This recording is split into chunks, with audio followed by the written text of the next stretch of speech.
Psaume chapitre 4, verset 8. Je me couche et je dors en paix, car toi seul, Éternel, me fais habiter en sécurité. Psaume chapitre 4, verset 8. Je me couche et je dors en paix, car toi seul, Éternel, me fais reposer, habiter en sécurité. Psaume chapitre 4, verset 8. Bonsoir bien-aimés, c'est l'heure de la prière et de la repentance. En ce dimanche 20 avril 2025, prions ensemble bien-aimés. Seigneur, alors que ce jour de repos s'achève, nous venons te dire merci et te remettre notre nuit. Père Céleste, merci pour cette journée de paix, d'adoration et de communion avec toi. Merci pour la douceur de ta présence et la force de ta parole.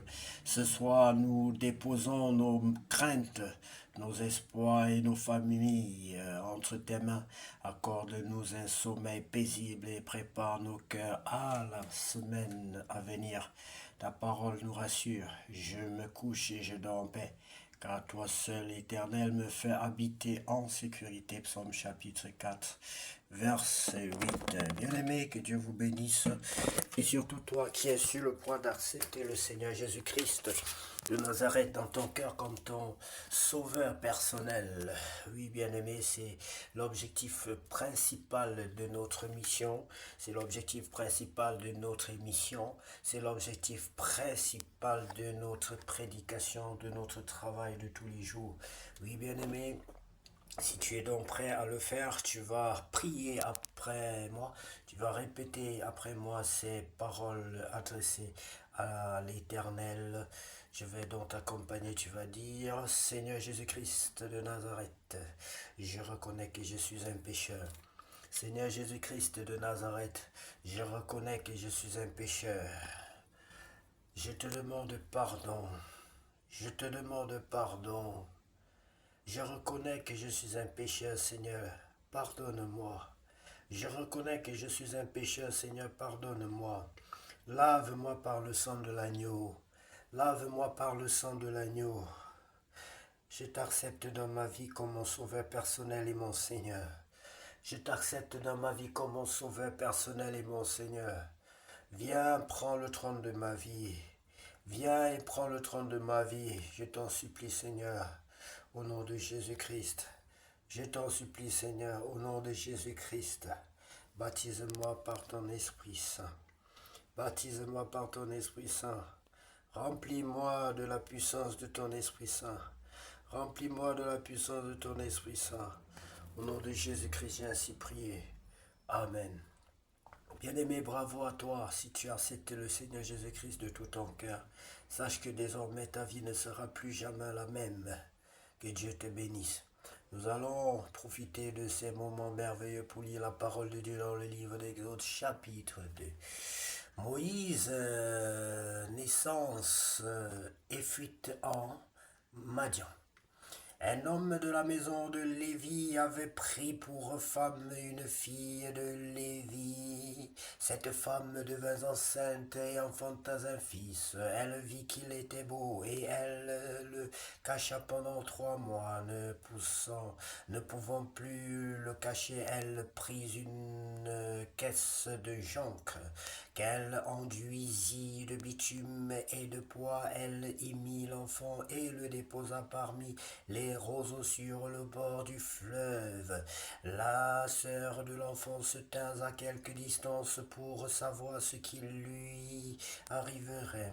La fille de Pharaon descendit au fleuve pour se baigner et ses compagnons se promenèrent le long du fleuve. Elle aperçut la caisse au milieu des roseaux et elle envoya sa servante pour la prendre. Elle l'ouvrit et vit l'enfant.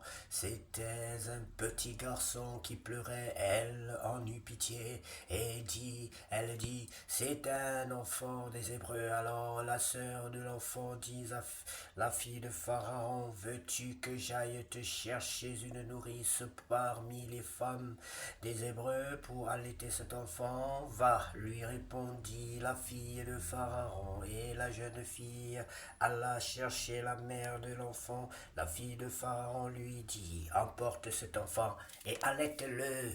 Moi, je te donnerai ton salaire. La femme prit l'enfant et l'allaita. Quand il eut grandi, elle l'amena à la fille de Pharaon et il fut pour elle comme un fils. Elle lui donna le nom de Moïse, car dit-elle, je l'ai retiré des eaux. En ce temps-là, Moïse, devenu grand, se rendit vers ses frères et fut témoin de leurs pénibles travaux. Il vit un Égyptien qui frappait un Hébreu d'entre ses frères. Il regarda de côté et d'autre et voyant qu'il n'y avait personne, il tua l'Égyptien et le cacha dans le sable. Il sortit le jour suivant et voici deux Hébreux se querellaient. Il dit à celui qui avait tort, pourquoi frappes-tu ton prochain? Et cet homme répondit, qui t'a établi chef et juge sur nous? Penses-tu me tuer comme tu as tué l'Égyptien? Moïse eut peur et dit, certainement la chose est connue. Quand Pharaon apprit ce qui s'était passé, il cherchait à faire mourir Moïse, mais Moïse s'enfuit de devant Pharaon et il se retira dans le pays de Madian où il s'arrêta près d'un puits. Le sacrificateur, oui bien aimé, il est important de souligner le fait que c'est Moïse lui-même qui s'enfuit, parce que dans le film, et c'est maintenant même, après peut-être des années que j'ai regardé le film, et c'est ce qui était resté dans ma mémoire. On nous montre dans le film de Moïse comment Pharaon va arrêter Moïse, comment il va aller le jeter au désert et qu'on sort et comment Moïse va souffrir au désert. Je crois que ce n'est pas cohérent avec ce qui est écrit ici. La Bible nous dit Pharaon a pris ce qui s'était passé et il cherchait à faire mourir Moïse. Mais Moïse s'enfuit. C'est clair, c'est Moïse qui s'enfuit. Dans le film, n'est pas l'interprétation via le film n'est pas vraiment exacte par rapport à ce qui est écrit ici. C'est Moïse qui s'enfuit. Il se retira donc dans le pays de Madian où il s'arrêta près d'un puits. Le sacrificateur de Madian avait 7 filles. Elles vinrent puiser de l'eau et elles remplirent les auges pour abreuver le troupeau de leur père. Les bergers arrivèrent et les chassèrent. Alors Moïse se leva, prit leur défense et fit boire leur troupeau. Quand elles furent de retour auprès de Réuel leur père, il dit, pourquoi revenez-vous si tôt aujourd'hui? Elle répondit, un Égyptien. Un Égyptien nous a, oui c'est important aussi de le souligner, parce qu'ayant grandi dans la cour des Égyptiens, il avait certainement l'accoutrement d'un Égyptien et certainement les bijoux qu'il portait consort. Elles répondirent donc, un Égyptien nous a délivrés de la main des bergers et même il nous a puisé de l'eau et a fait boire le troupeau. Et il dit à ses filles, où est-il? Pourquoi avez-vous laissé cet homme? Appelez-le pour qu'il prenne quelque nourriture.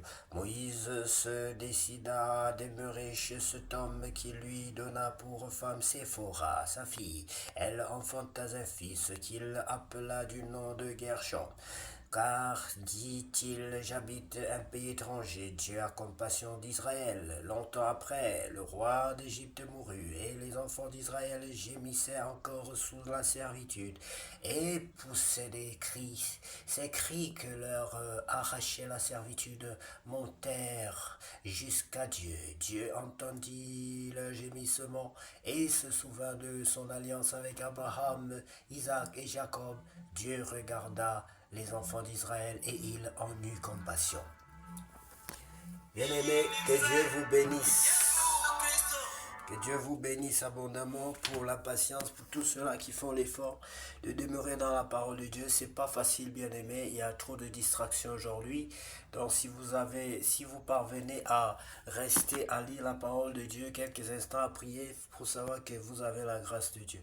Que Dieu vous bénisse abondamment et que cette nuit, encore une fois de plus, soit agréable et la plus belle de toutes les nuits que vous avez vécues sur cette terre au nom de Jésus-Christ. Amen.